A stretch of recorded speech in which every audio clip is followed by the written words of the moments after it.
नमस्कार दोस्तों, VK knowledge electrical में आप सभी का स्वागत है। जुड़ जाइए दोस्तों, आप सभी हर दिन की तरह आज भी हम 6:30 बज रहे हैं शाम के और फिर कुछ क्वेश्चंस पढ़ने वाले हैं। काफ़ी अच्छे इम्पोर्टेंट क्वेश्चंस डेली की तरह इसमें भी कलेक्शन किया है। प्रतियोगी परीक्षाओं की आप यदि तैयारी कर रहे हैं तो बहुत इम्पोर्टेंट क्वेश्चन है, चाहे वो DRDO हो, चाहे आपका UPPCL और UP आर्मी TG2 में से कोई एग्ज़ाम हो। इन सब के अलावा किसी भी प्रतियोगी परीक्षा के लिए तैयारी कर रहे हो तो बहुत इंपॉर्टेंट क्वेश्चंस है। आगे बढ़ने से पहले रिक्वेस्ट कर लेता हूँ, चैनल से पहली बार जुड़े हैं तो चैनल सब्सक्राइब ज़रूर कर लेना। हम इसी तरह के इंपॉर्टेंट क्वेश्चंस अपडेट आपको यहाँ प्रोवाइड करवाते हैं। दोस्तों, इस वीडियो के डिस्क्रिप्शन में लिंक दिया हुआ है, हमारा एंड्रॉयड ऐप डाउनलोड कीजिए। ऐप में हम हर मंडे फ्री में प्रैक्टिस टेस्ट उपलब्ध करवाते हैं, आप उसे अटेम्प्ट कर सकते हैं। याद रहे, टेस्ट मंडे को ही होता है और 5 बजे से लेकर सुबह 9 बजे से लेकर 5 बजे के बीच में होता है। यदि आप आज ऐप डाउनलोड करते हैं तो नेक्स्ट मंडे तक आपको वेट ज़रूर करना पड़ेगा। हाँ, आप हमारी वेबसाइट पर जाकर अभी क्वेश्चन अटेम्प्ट कर सकते हैं, वहाँ पर क्विज़ चलती रहती है। वेबसाइट का लिंक भी डिस्क्रिप्शन में दिया हुआ है। आइए आज के क्वेश्चनों से शुरू करते हैं। मुझे लगता है बहुत सारे बच्चे जुड़ गए हैं, उत्तर करना शुरू कर दीजिए। हो सके तो दोस्तों को जोड़ लीजिए। जिस भी ग्रुप में आप जुड़े हुए हैं एक बार उस ग्रुप में शेयर कर दीजिए, बता दीजिए कि क्लास चल रही है। सवाल नंबर 1 आपके सामने है। एडवर्टीजमेंट के लिए या डेकोरेशन के लिए हम कौन से लैंप का उपयोग करते हैं? ऑप्शन आपके सामने है दोस्तों। वेरी सिंपल क्वेश्चन, मुझे लगता नहीं कि किसी बच्चे को कोई प्रॉब्लम आएगी क्या। सजावट और विज्ञापन के लिए हम नियॉन साइन लैंप का उपयोग करते हैं। नियॉन साइन लैंप में वास्तव में एक ट्यूब होती है। ट्यूब की लंबाई 1 मीटर से लेकर 3 मीटर तक होती है, ध्यान रखना। ट्यूब का व्यास जो होता है वो डिपेंड करता है ऑपरेटिंग वोल्टेज कैसी है। अगर बात करें लैंप के प्रकाश का रंग कैसा होगा इस बात पर, तो लैंप के प्रकाश का रंग निर्भर करता है कि इस ट्यूब के अंदर हमने गैस कौन सी भरी है। ठीक है, नियॉन साइन लैंप के बारे में तो और भी जितने क्वेश्चंस आप याद रख सकें रखिए ज़रूर, क्योंकि बहुत इंपॉर्टेंट क्वेश्चन इसमें से बनते हैं। चलिए, सवाल सेकंड आपके सामने है। जिस भी दोस्त ने अभी तक वीडियो लाइक नहीं किया है तो प्लीज़ आपसे रिक्वेस्ट कर लेता हूँ यार, इस वीडियो को लाइक कर दीजिए, दबा दीजिए लाइक वाला बटन। बिल्कुल आपसे ही कह रहा हूँ, क्योंकि अच्छे क्वेश्चंस लेकर आते हैं। जब लाइक्स की संख्या बढ़ती है तो हमें और भी अच्छा लगता है, एक तरह से हम भी मोटिवेट होते हैं। परमेबिलिटी का व्युत्क्रमानुपाती बताना है। रेसिप्रोकल समझते हो ना? परमेबिलिटी होता क्या है अगर इसको हम लेकर चलें तो ध्यान रखिएगा, हम इसे एक तरह से चुंबकीय चालकता ही बोलते हैं। वैसे तो ये हमें यूँ बताता है कि कोई भी पदार्थ जो है उसके चुंबकित होने की प्रकृति कैसी है, यानी एक तरह से हम उसको मैग्नेटिक टेंडेंसी बोल सकते हैं। हमेशा इसकी हम कंपैरिजन करवाते हैं वायु, निर्वात या वैक्यूम के साथ। ये देखा जाता है कि वायु में अगर फ्लक्स घनत्व इतना बनता है तो किसी चुंबकीय पदार्थ में कितना बनेगा।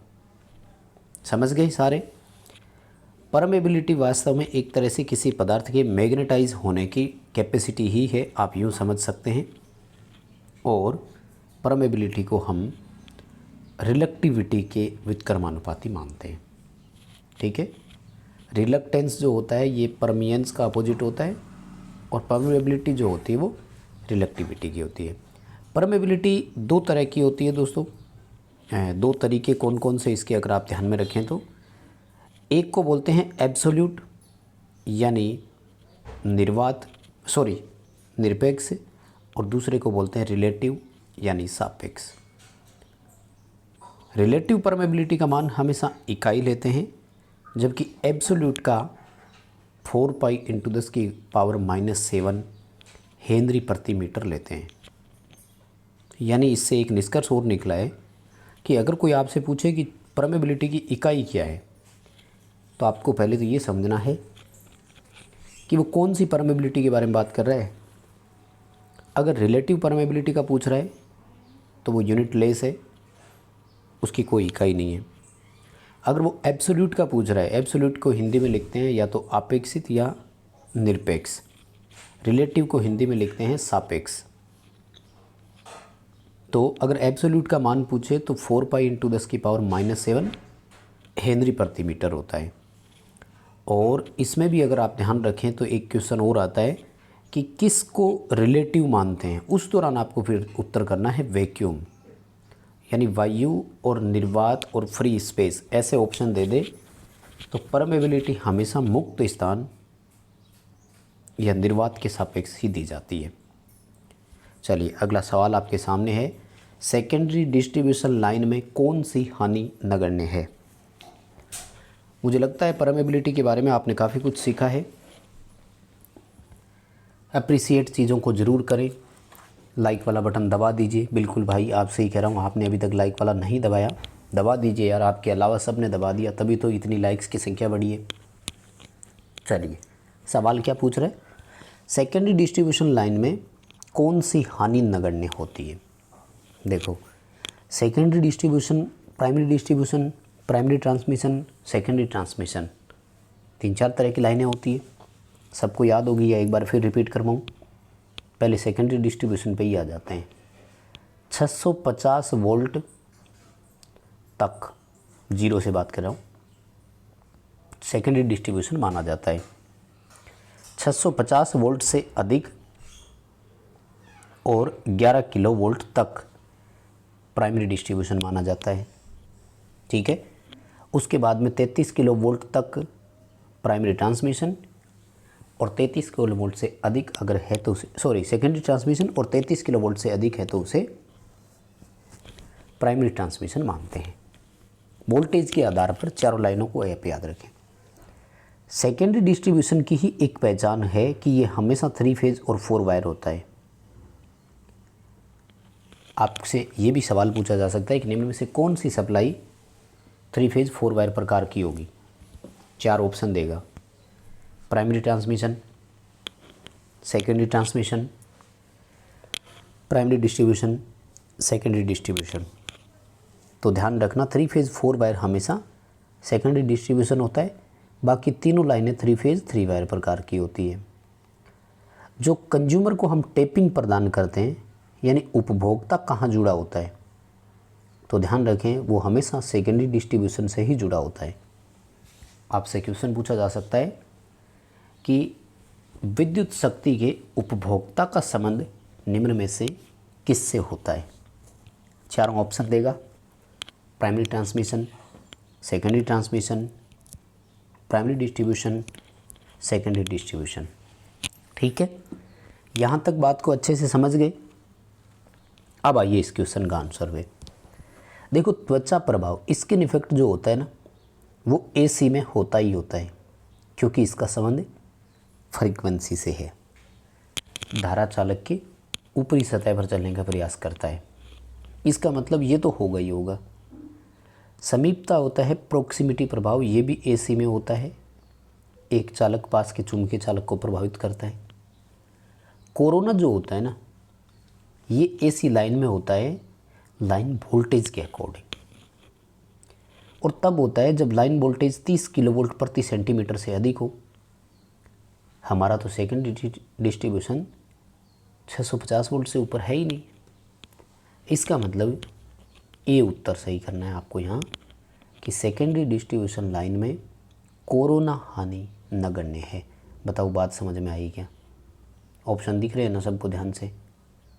आपको यहाँ ए ऑप्शन के साथ जाना है, कोरोना हानि को हम छोड़ सकते हैं सेकेंडरी डिस्ट्रीब्यूशन में। सवाल अच्छे से समझ में आ गया होगा।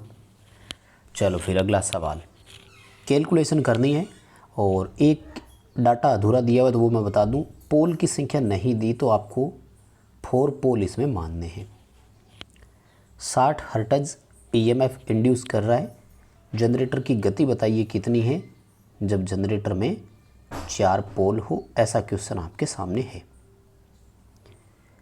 कैलकुलेशन कर लेना दोस्तों, जहाँ तक मेरी कैलकुलेशन है इसका उत्तर आएगा 1800 आरपीएम। कैसे? सिंक्रोनस गति को NS बोलते हैं और इसके लिए फॉर्मूला होता है F × 120 बटा पोल। फ्रीक्वेंसी 60 हर्ट्ज है और पोल 4 है।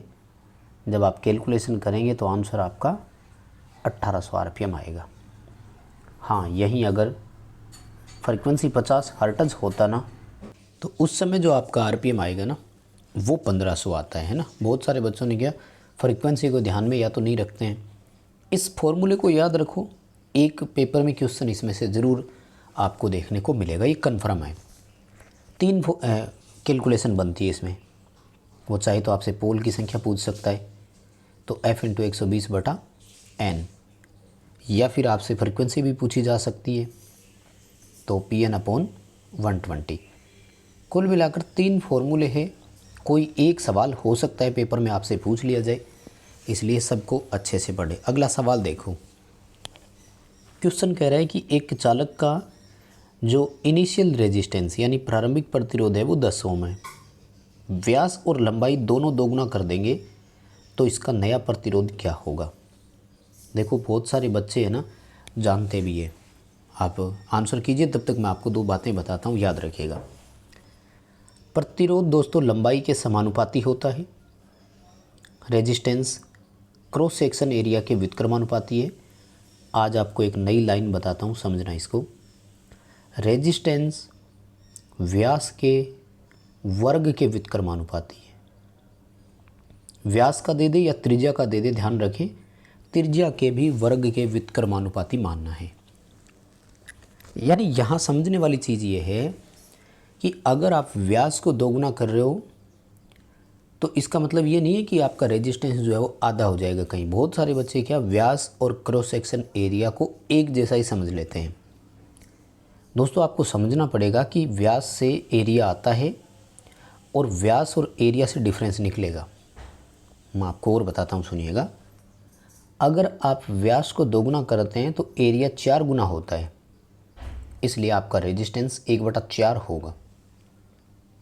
यानी सीधा संबंध अगर आप वर्ग के व्युत्क्रमानुपाती वाला याद रख लें तो बहुत सही रहेगा और उत्तर कर देंगे। जैसे कि इस क्वेश्चन का लंबाई दोगुनी करने से रेजिस्टेंस दोगुना होगा, यानी अपने हिसाब से 20 ओम हो जाना चाहिए था, लेकिन व्यास को दोगुना कर दिया तो रेजिस्टेंस 1/4 हो जाएगा। 1/4 का मतलब क्या है, 20 ओम होने की बजाय वो कितना हो जाएगा, 5 ओम हो जाएगा।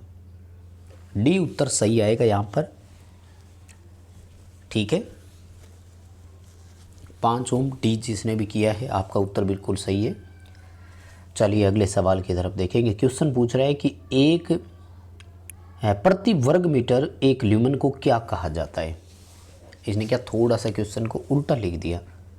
अगर मैं आपको साफ शब्दों में लिखूँ ना तो यूँ पूछ रहा है कि एक ल्यूमेन प्रति वर्ग मीटर निम्न में से किसके बराबर है। बेसिक सिंपल क्वेश्चन है।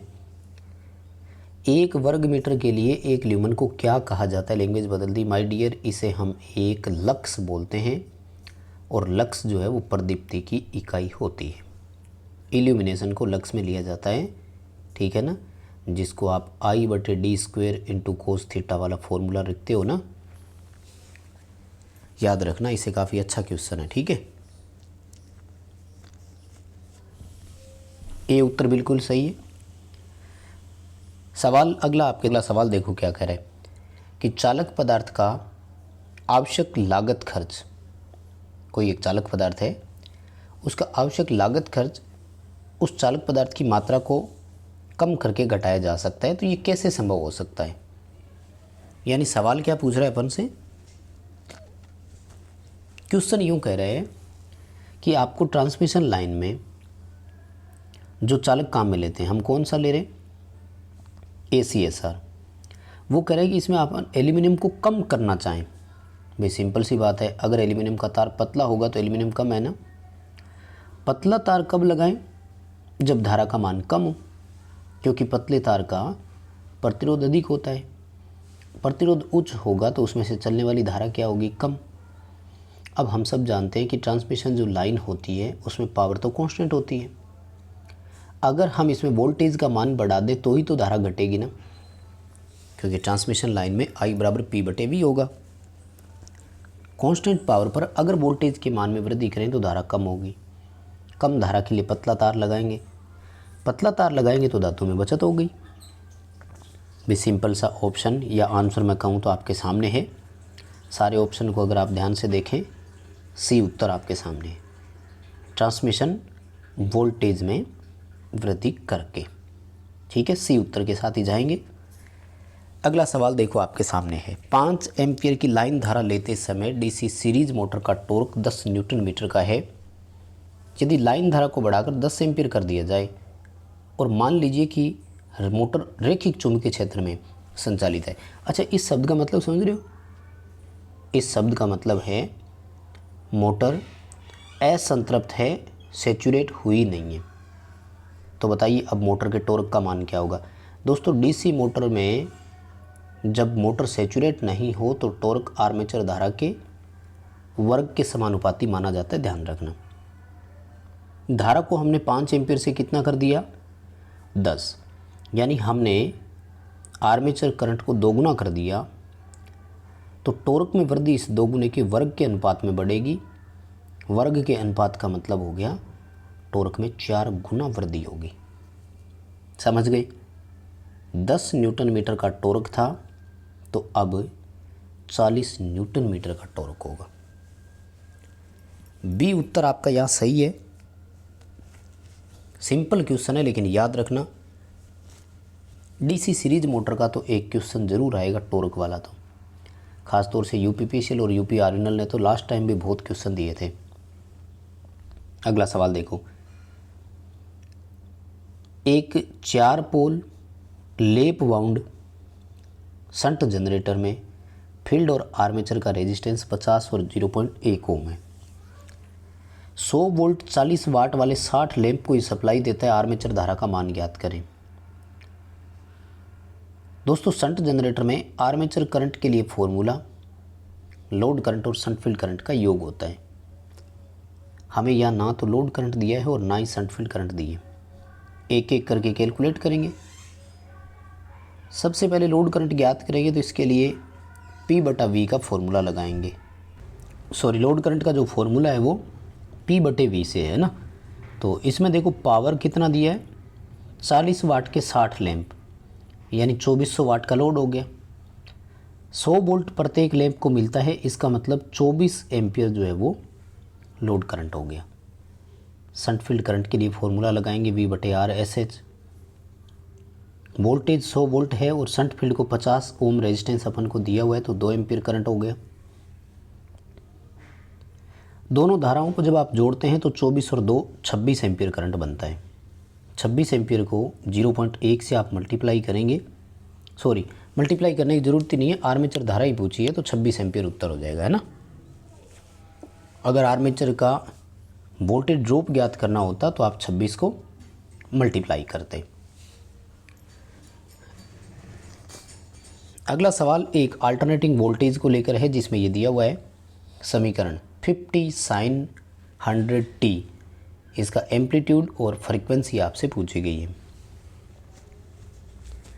क्वेश्चन को हल करने के 2 तरीके दोस्तों। चाहे तो आप पहले फ्रीक्वेंसी निकाल दो, फिर जहाँ फ्रीक्वेंसी मैच होगी वहीं उत्तर आ जाएगा। देखो सवाल क्या है, मैं आपको बता दूं। साइन वेव समीकरण में इस t के पास जो समय लिखा होता है वो कोणीय फ्रीक्वेंसी कहलाता है, एंगुलर वेलोसिटी, और वो 2πf के बराबर होता है। जब फ्रीक्वेंसी ज्ञात करनी है तो 2π का इसमें भाग दे दिया करो। यानी अगर हम 100 में यहाँ पर, ठीक है, तो ये 100πt है, इसको थोड़ा अधूरा लिखा हुआ है। 100πt था तो 100π में आपको 2π का भाग देना है तो उत्तर आएगा 50 हर्ट्ज। ठीक है, अब देखो 50 हर्ट्ज के 2 ऑप्शन है ना, ए और बी। तो दूसरा आता है इस वोल्टेज के लिए। ये साइन के पास जो वोल्टेज लिखी होती है वो हमेशा मैक्सिमम वैल्यू होती है, ठीक है। और इस जो मैक्सिमम वैल्यू की अगर बात करें तो एम्पलीट्यूड इसी को बोलते हैं, ठीक है। तो क्वेश्चन ही थोड़ा अधूरा रह गया। 50 हर्ट्ज की फ्रीक्वेंसी और 50 ही वोल्ट आएगा। अच्छा देखो एज इट इज़ अगर आप कैलकुलेट भी करते हैं ना इसको, तो ये रहा डी ऑप्शन आ जाएगा, बिल्कुल सही है। फिर यही ऑप्शन है इसका। 100 में आप 2 पाई का भाग देंगे तो 15.9 अल्टज आएगी फ्रीक्वेंसी। डी उत्तर आएगा फिर, सही है। साइन के पास लिखी गई वोल्टेज मैक्सिमम वोल्टेज होती है, मैक्सिमम को ही एम्पलीट्यूड बोलते हैं, तो 50 वोल्ट तो एम्पलीट्यूड हो गया। और टी के पास लिखा एंगुलर फ्रीक्वेंसी है 100, तो 100 में आपको क्या करना है, 2 पाई का भाग देना है। 2 पाई बोले तो 6.28 का, तो वो 15.9 अल्टज जाएगा। ठीक है, कोई बात नहीं, कैलकुलेशन करके मिलान कर लेना। देखो तरीका सही रहेगा, कैलकुलेशन में गलतियां हो जाती है, तो आप अपने हिसाब से कैलकुलेशन करके मिलान कर लेना थोड़ा सा, जो भी आपकी कैलकुलेशन आ रही हो। ठीक है, अगला सवाल देखो। 2 ओम प्रतिरोध वाले PMMC मीटर में फुल स्केल डेफ्लेक्शन 5 एम्पियर है, 0.5 का शंट लगा देंगे तो नई रेंज क्या होगी। दोस्तों थोड़ा सा न्यूमेरिकल बड़ा बनेगा, बट आप इसे कैलकुलेशन ज़रूर करना। तरीका क्या है मैं आपको बता देता हूँ। देखो शंट प्रतिरोध अपन को दिया हुआ है और RM/N-1 इसके लिए फॉर्मूला होता है, क्योंकि हम नई रेंज यहीं से निकाल सकते हैं कि I/IM होता है, और ये नई रेंज है। मीटर में नई रेंज ज्ञात करने के लिए हम क्या कर सकते हैं कि पहले से मापी जाने वाली धारा को गुणक घटक से मल्टीप्लाई करें, और गुणक घटक देखो ये रहा N, आपको यहाँ से लाना है। शंट प्रतिरोध का मान रखना है, आंतरिक प्रतिरोध का मान रखना है, कैलकुलेशन करके N आएगा, और इस मल्टीपल जो आपका गुणक घटक निकल रहा है इसको 5 से गुणा करना है। ठीक है, जहाँ तक मेरा मानना है 25 एम्पीयर उत्तर आएगा इसका। फिर भी आप कैलकुलेशन करना और मुझे उत्तर ज़रूर बताना कितना उत्तर आ रहा है। जो भी हो कैलकुलेशन तरीका मैंने आपको बता दिया, कैलकुलेशन करें और उत्तर देखें। अगला सवाल देखो। गति नियंत्रण की कौन सी विधि स्लिप-रिंग इंडक्शन मोटर में यूज नहीं की जा सकती। दोस्तों स्लिप-रिंग इंडक्शन मोटर को हम वाउंड रोटर मोटर भी बोलते हैं, यानी इसका रोटर भी वाउंड किया जाता है। और आपको मैं बता दूं कि इंडक्शन मोटर में रोटर और स्टेटर में पोल की संख्या हमेशा बराबर होती है। स्क्विरल केज में तो क्या होता है कि जितने स्टेटर में पोल होता है, रोटर अपने आप को उतने ही पोल के लिए रोटेट कर लेता है और डिज़ाइन हो जाता है, यानी रोटर पोल स्वतः निर्माण होता है। लेकिन स्लिप-रिंग मोटर में तो उतने ही पोल के लिए हमने वाउंड किया हुआ है, इसलिए आप स्टेटर के पोल नहीं बदल सकते, क्योंकि अगर स्टेटर के पोल बदल दिए तो रोटर को भी उतने ही पोल के लिए फिर से वाउंड करना पड़ेगा। वहाँ रोटर अपने आप उस पोल को मैनेज नहीं करता, इसलिए पोल की संख्या में परिवर्तन वाली विधि का उपयोग स्लिप-रिंग में नहीं कर सकते। अगला सवाल।